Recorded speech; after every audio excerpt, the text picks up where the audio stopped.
Okay, so good morning, everyone.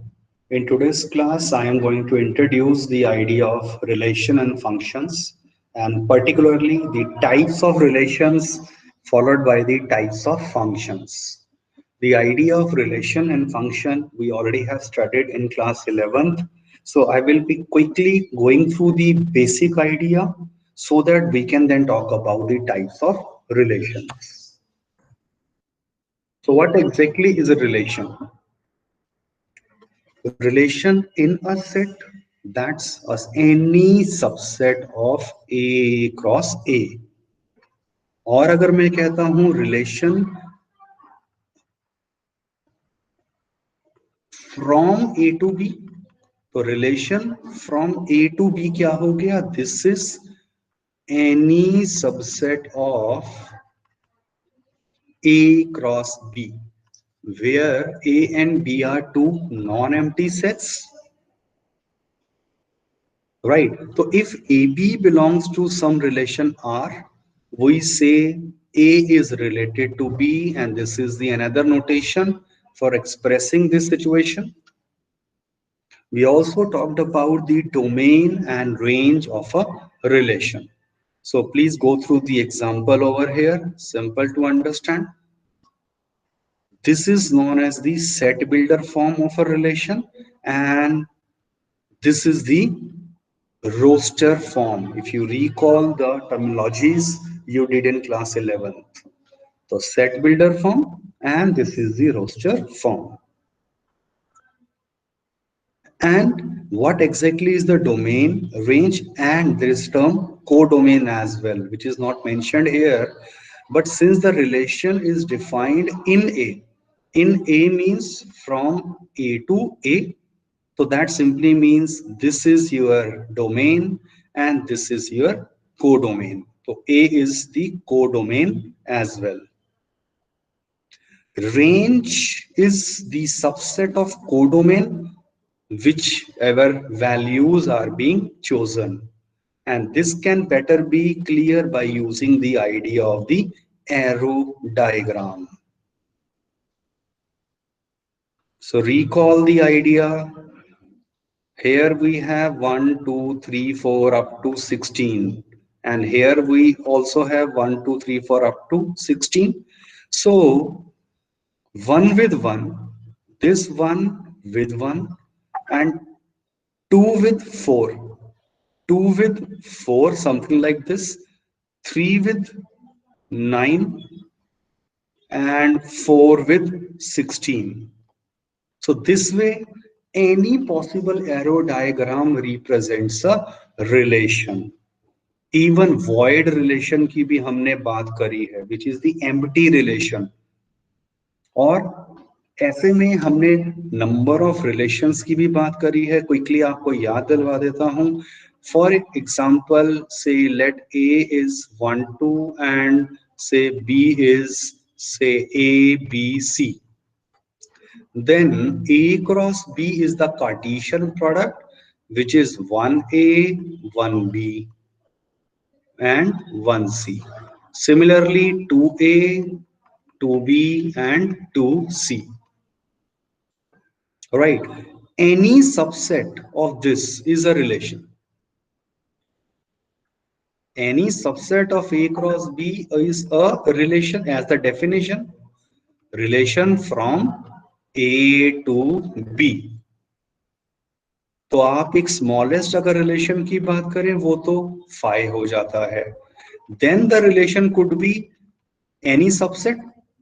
Choose all having only one element, one element each. वो relation लिख लिए. फिर आपने कोई एक रिलेशन लिखा बाय टेकिंग से any two elements, any two, first second ले लिया, फर्स्ट थर्ड ले लिया, फर्स्ट फोर्थ, सेकंड फिफ्थ ले लिया, and so on. So that many relations can be written. Then similarly by taking any 3 elements, taking any 4 elements, taking any 5 elements, and taking all 6 elements, which will be the largest possible relation on from A to B.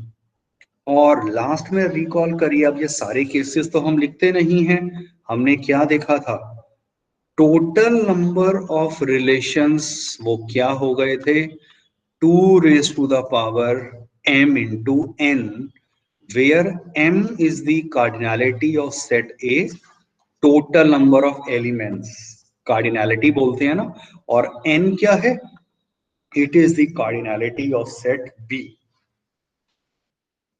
तो in this example जो मैंने लिया है, 2 की power 2 into 3, 2 की power 6, which is 64. So I can actually define different 64 possible relations in this case. And this all is studied in class 11th itself. So 12th में no one is going to ask you about कि कितने relation होंगे या relation क्या होता है. But it is important to understand the basic idea कि relation होता क्या है, तभी तो हम आगे बात कर पाएंगे about the types of relations. तो यहां से अब हमारा मेन 12th का कॉन्सेप्ट स्टार्ट हुआ है, types of relations.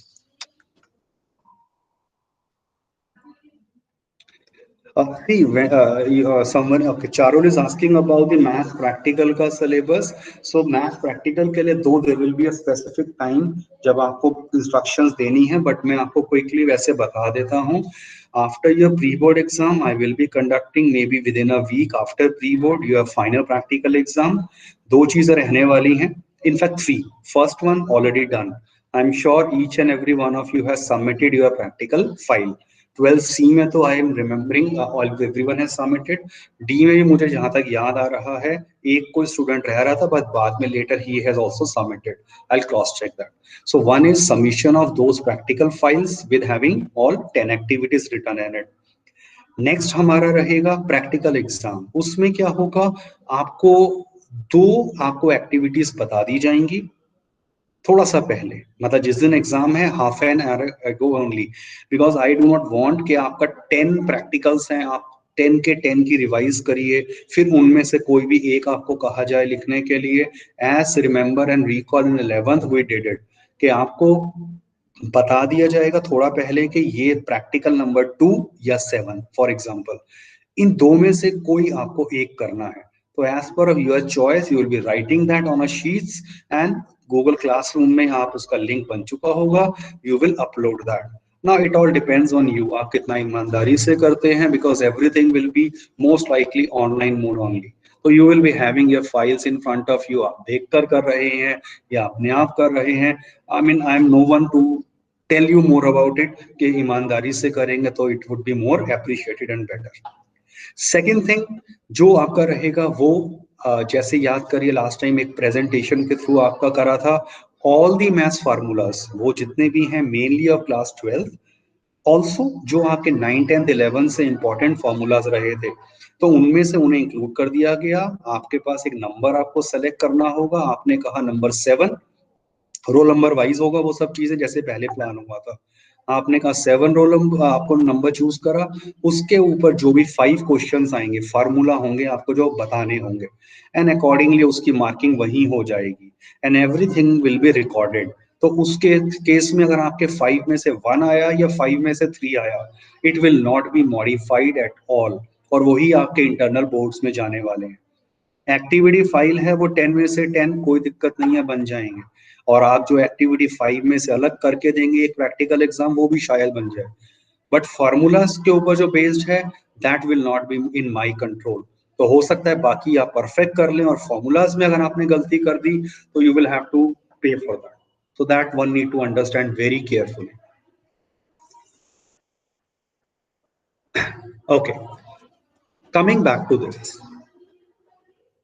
various types of relations may we'll talk about, starting with, say, let A is any non-empty set, then the relation on a set A, on a set A का मतलब on A to A, sorry A cross A नहीं, from A to A की बात करेंगे. It is said to be reflexive if A comma A belongs to that relation itself. For each A belongs to A. I will take one very simple example to clear the meaning of all these. Then it is symmetric. कब होगा? अगर A to B is in the relation, imply B to A is also in the relation.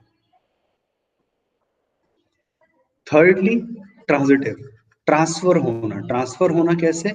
A से B है, this is true, फिर B से C, it is true, this is in the relation.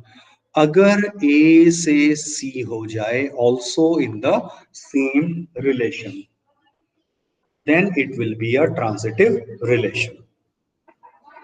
A relation which is all three, reflexive, symmetric, and transitive, that is known as an equivalence relation. So a relation, to qualify to become an equivalence, it should be all three: reflexive, symmetric, and transitive. Let me now consider a very simple example. अभी ये थोड़ा सा abstract चीजें हैं, पढ़कर definition शायद समझ नहीं आए, no issues. Understand this example carefully. मान लीजिए मैंने आपके सामने बात करी है about say the parallel lines in the same plane. Line L1, L2, L3 and so on. ये लाइंस हैं आपकी। मैंने एक रिलेशन इनमें क्या डिफाइन कर दिया है? Line is parallel to. So that's the basic keyword here. ये एक रिलेशन है जो मैंने डिफाइन करा है, इज पैरेलल टू। तो आपको रिफ्लेक्सिव में क्या सोचना है? Is the line is parallel to itself. Is it true or false? Is the line is parallel to itself? Yes, chat box में यार अनम्यूट करके बता दीजिए। Is a line is parallel to itself? कोई भी लाइन अपने parallel होती है या नहीं होती? Yes, it is true. Yes, okay, yes, now okay, fine, good. So since a line is parallel to itself, इसका मतलब मैं इसको क्या कहूंगा कि L1 कॉमा L1 जो है वो मेरे इस रिलेशन में आ गया। ये रिलेशन मैंने ऐसे डिफाइन करा। सो ये क्या हो गया? डेफिनेशन से रिफ्लेक्सिव। अब सिमेट्रिक में आपको क्या सोचना है? अगर L1 L2 के पैरेलल है, क्या इसका मतलब L2 is parallel to L1? Yes, what about this symmetric? Yes, sir. Yes, it is again true. Fine. Okay, yes, Upasana Tanmay, fine. So अगर ये true का मतलब क्या हो गया?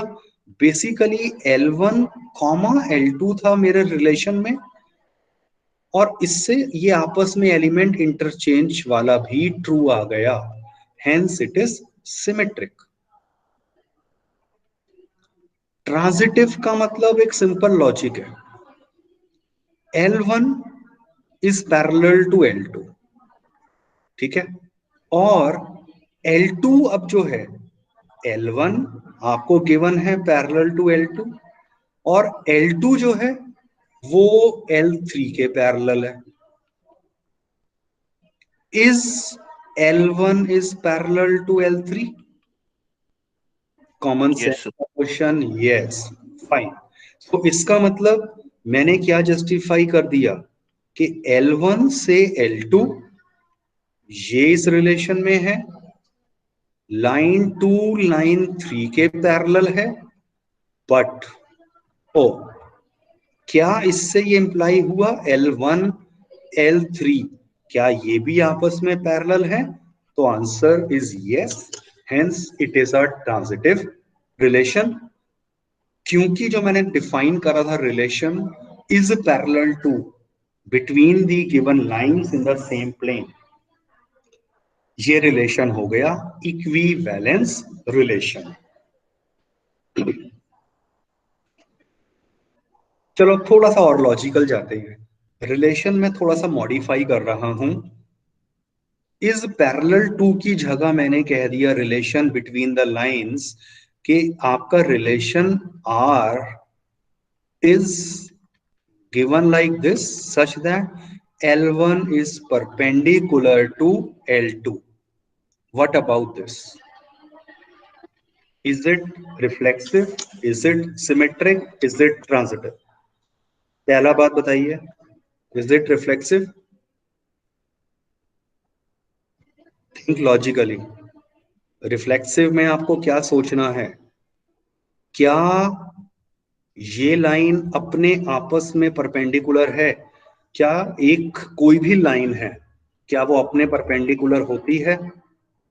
इज इट ट्रू और फॉल्स? नो. यस. इसका मतलब दिस इज फॉल्स. लाइन अपने परपेंडिकुलर तो हो ही नहीं सकती है. इसका मतलब क्या हो गया? L1 कॉमा L1 जो है वो मेरे रिलेशन में नहीं आया, और इसका मतलब क्या हो गया? R is not reflexive. बस आप क्विकली लॉजिकली सोचिए. What about symmetric? Line one line two के परपेंडिकुलर है. Yes, good. तो क्या line two is perpendicular to line one? Yes. ठीक है, तो ये लाइन वन लाइन टू के परपेंडिकुलर है. तो क्या लाइन टू लाइन वन के? यस. तो इसका मतलब ये क्या हो गया? Symmetric. What about transitive? Transitive का एक बार सोचिए जरा ध्यान से.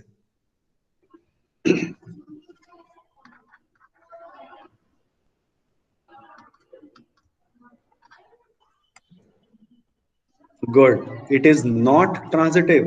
है तो एक सिंपल कॉमन सेंस की चीज ही. अगर लाइन L1 परपेंडिकुलर है लाइन टू के, लाइन टू है परपेंडिकुलर लाइन थ्री के, इज इट इम्प्लाइंग के लाइन वन लाइन थ्री के परपेंडिकुलर है? Actually not. इनफैक्ट आपने नोट कर लिया होगा कि वो तो आपस में पैरेलल आ रही होंगी. तो इट इज नॉट ट्रांजिटिव. तो जब रिफ्लेक्सिव ही नहीं था, तो एक भी अगर ट्रू नहीं है, तो clearly it is not an equivalence relation.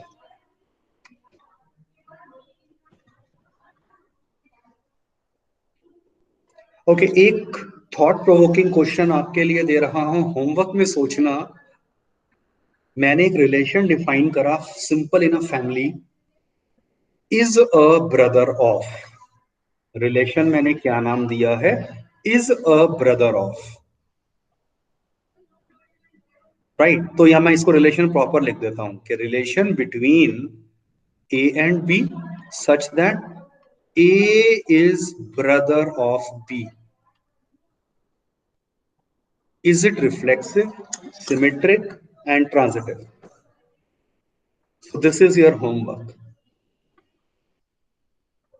कि ये रिफ्लेक्सिव, सिमेट्रिक या ट्रांजिटिव में क्या है या क्या नहीं है.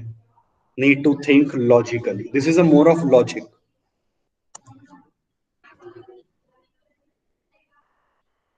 ज्योमेट्रिकल में एक एग्जांपल आपको जब पैरेलल और परपेंडिकुलर वाला बता चुका हूं. Similarly now this question is very easy to understand. I will write this relation in a simple way. ये देखिए, ये triangle one, triangle two, triangles की बात करिए इन द सेम प्लेन, और T1 is congruent to T2. Show it is an equivalence relation. Common sense का question है, आप चेक कर सकते हैं. For reflexive, as triangle will be congruent to itself, तो T2 की जगह T1 मैंने कर दिया.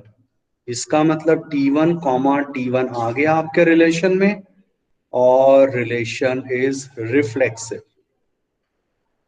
यही तो आपको रिफ्लेक्सिव में सोचना था ना, कि क्या ट्राइंगल अपने कॉन्गुरेंट होता है खुद के? Yes.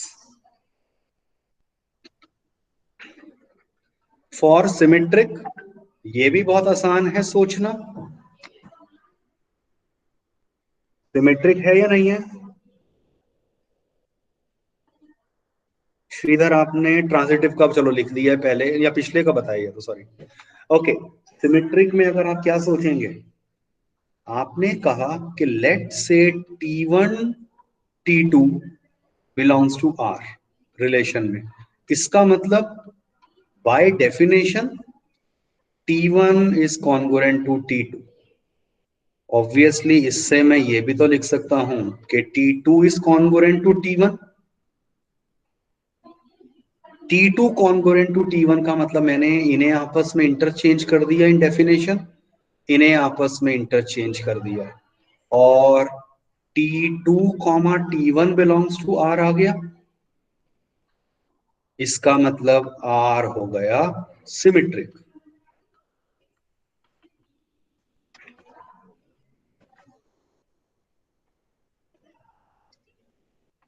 For transitive,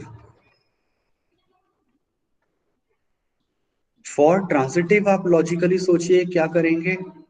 late T1 T2 इस रिलेशन में है और एक नया ट्राइंगल अज्यूम करना पड़ेगा T3।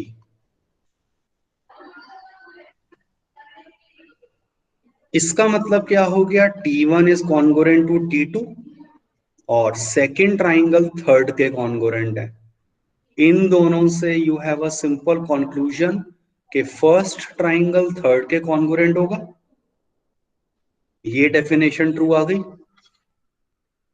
इसका मतलब T1, T3 that belongs to the relation और इसका मतलब R हो गया ट्रांजिटिव। तीनों होने का मतलब it is an equivalence relation.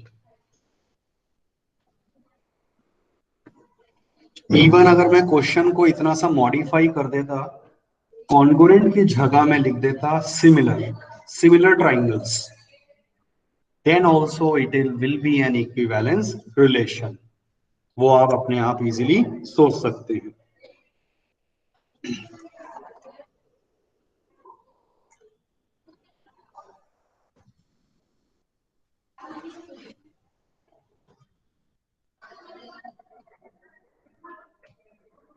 Check it out.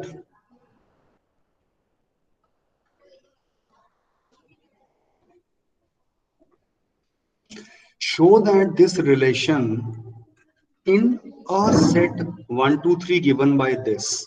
आप चेक करिए आपका रिलेशन क्या लिखा हुआ है, 1 1 2 2 3 3 फिर 1 2 एंड 2 3। कह रहे हैं show it is reflexive but neither symmetric nor transitive. तो एक सिंपल लॉजिक है, सेट था 1 2 3, तो 1 2 3 है ना, तो इसका मतलब 1 2 1 2 2 2 एंड 3 2 3 ये तीनों होने कंपलसरी हैं। ये तीनों हैं आपके रिलेशन में। This imply R is reflexive.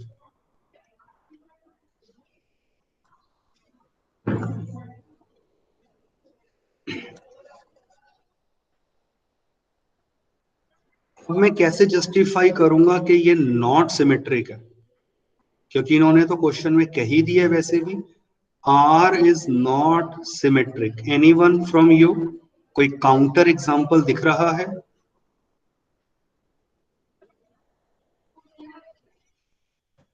Why it is not symmetric?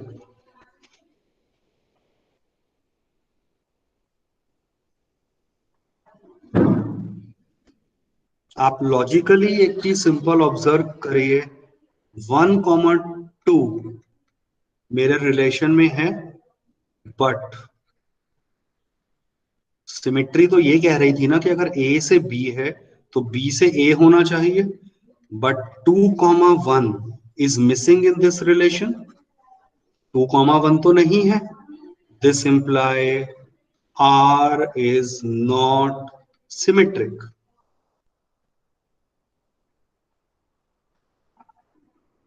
For non-transitive, already given है कि ये non-transitive है। One can think of some counter example. Yes, perfect, बिल्कुल ठीक। Yes, हाँ, अब आप सही बिल्कुल सोच रहे हैं। मैं सिर्फ इन पे फोकस करता हूं। देखिए 1 से 2 ये ट्रू है, 2 से 3 गए ये ट्रू है, बट डायरेक्ट 1 से 3 this is not in this relation. 1 से 2, 2 से 3, but 1 से 3 is not in the relation.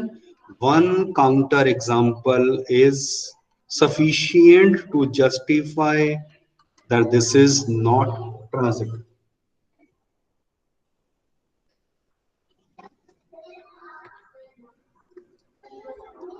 एक क्वेश्चन अभी 2-3 साल पहले बोर्ड में आया था, 1 marker, right smallest possible equivalence relation on A where A is 1, 2, 3. That was the question.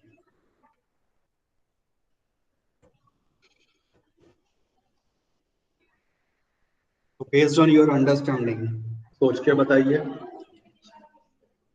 वो ऐसा कौन सा इक्विवेलेंस स्मॉलेस्ट मैं ले सकता हूं जो तीनों कंडीशन भी सेटिस्फाई कर जाए।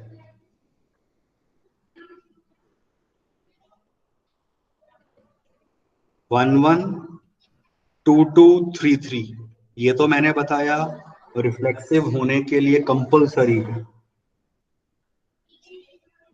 Check it out. That's your answer. Why? Because this is considered by default as symmetric and transitive. Reason, 1 से 1 है, 1 से 1 है, and so on. तो आप सोच के देखिए, सिमेट्रिक तो इजीली आप जस्टिफाई कर सकते हैं।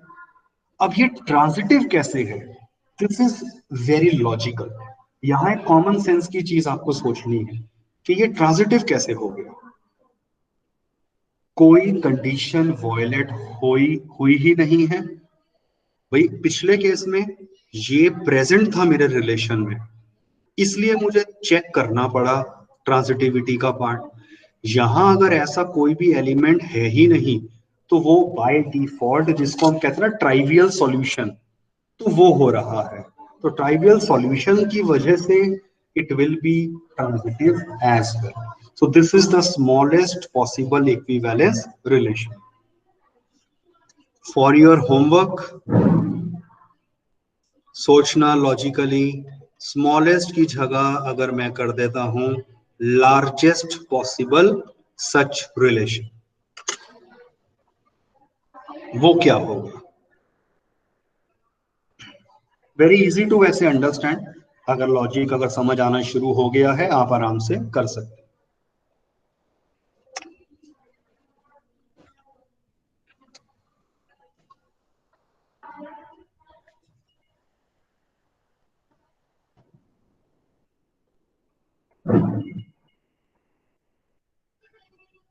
Check out this example.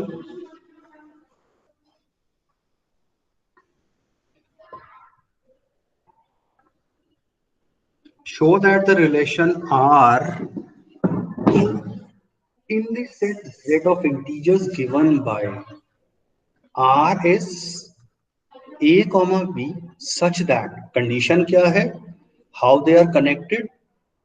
2 divides A minus B, or in simple word A minus B is a multiple of 2. तो 2 से एग्जैक्टली डिविजिबल हो रहा है A माइनस बी।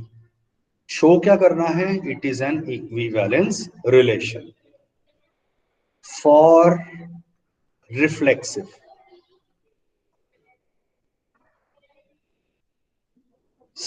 क्लियरली एक चीज ये सोचिए, अचानक से मैं ये क्यों लिख रहा हूं? बी की जगह मैंने ए रख दिया। Clearly 2 divides 0। आप सोच के देखिए, 0 को 2 डिवाइड करता है। In fact any number divide 0 always, vice versa, converse is not true.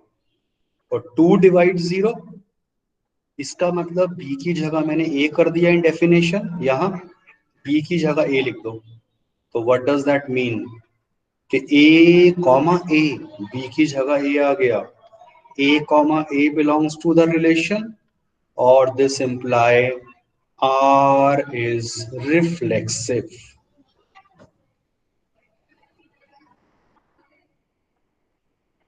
It is more of a logic. सारी चीजें आपने ऑलरेडी 8 9 10 से या वैसे पढ़ते आ रहे हैं, उसी को कॉमन सेंस में समझना और लिखना कैसे है, दैट इज इंपॉर्टेंट है।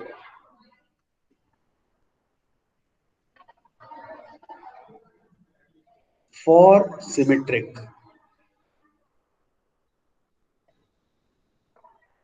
सिमेट्री में क्या था, ए टू बी अगर है रिलेशन में, अगर मुझे मिल जाए कि बी से ए भी रिलेशन में है, it will be then symmetric. So let A B belongs to R, what does that mean? By definition इसका मतलब 2 divides a minus B. Don't you think so that also means that 2 divides b minus a also?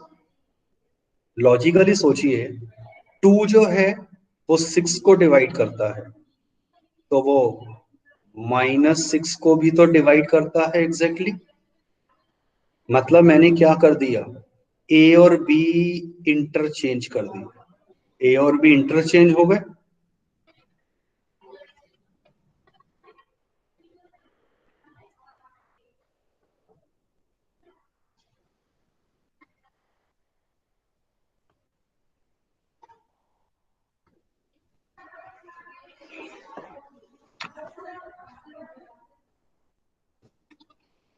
Finally अब हमें देखना है transitive.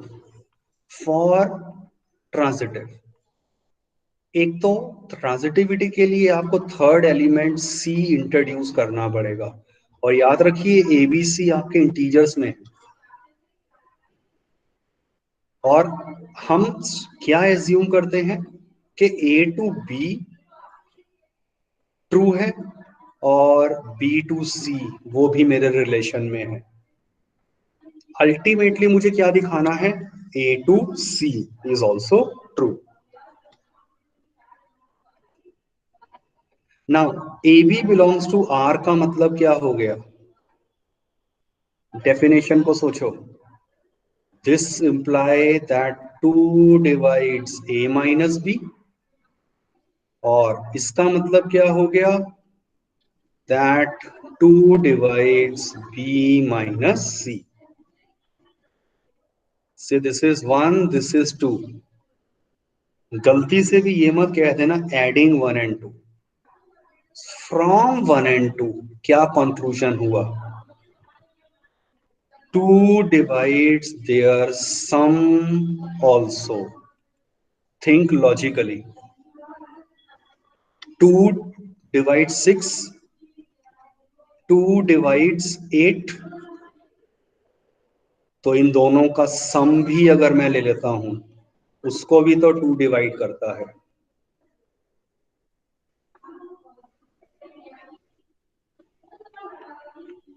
और इसका मतलब 2 divides, ये b से b cancel, a minus C. Finally statement का मतलब समझो, यहां b की जगह c आ गया, b की जगह c आ गया, a comma c belongs to R, or this imply R is transitive। Last में लिखना मत भूल जाना, since R is reflexive, symmetric and transitive,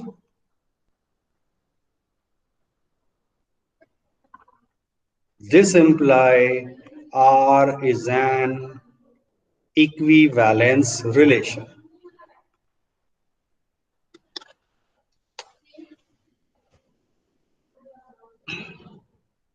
So please make sure this presentation is clear to you all. In case any doubt, आप अभी पूछ लीजिए। Is it clear? Okay, better question मैं फ्रेम करता हूं. Is it clear? Yes sir. Okay, ठीक है. उपासना, कृष्ण, ठीक है. आर्जव, ईशा, तन्मय, फाइन. ओके, प्रतीक्षा, चलिए ठीक है. Okay Hrithik, great. ओके पुलकित, फाइन. तो here comes the last question.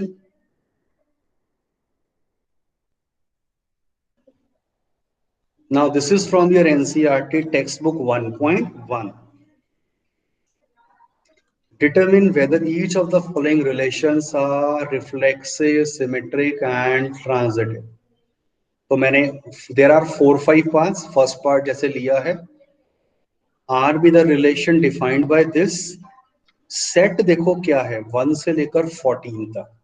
और अगर मैं रिलेशन के अंदर डेफिनेशन को ध्यान से समझूं, तो how x and y are connected, clearly y is equal to 3x कहा गया है, राइट. तो one way is I can write down the relation in its roster form. वो क्या मतलब, 1 से शुरू हो रहे हैं x एंड y. अगर x 1 है तो y विल बी 3 यहां से. when x is 2, 6, 3, 9, 4, 12, 5, 15. But note that last element 14 था, ये रिजेक्ट हो जाएगा. तो रिलेशन R जो है वो रोस्टर फॉर्म में इसके इक्वल है. Now you can answer very easily. It is not reflexive as 1, 1 doesn't belongs to this relation. Same way it is not symmetric. 1 से 3 तो है, but 3 से 1 is missing in this relation. ऐसे ही think about the transitive as well. So complete this question in your homework, followed by this another very simple question. Question को करने के दो method हो सकते हैं. Since set is a smaller one, 1 से 6 तक ही है, either you can write down the relation in the roster form and then answer, which I do not actually prefer. I would prefer to provide the general rule कि अगर ये set ए 1 से 6 की जगह मान लो 1 से लेकर 100 तक भी होता, तब भी generalized rule will always work. तो जनरल मेथड के हिसाब से सोचना कि ये इक्विवेलेंस है या नहीं. This is all for today's class. In case if you have any doubt, please do ask, or else you can leave the meeting. Okay, thank you. Thank you, sir. Yeah, thank you. Take care. Okay, thank you.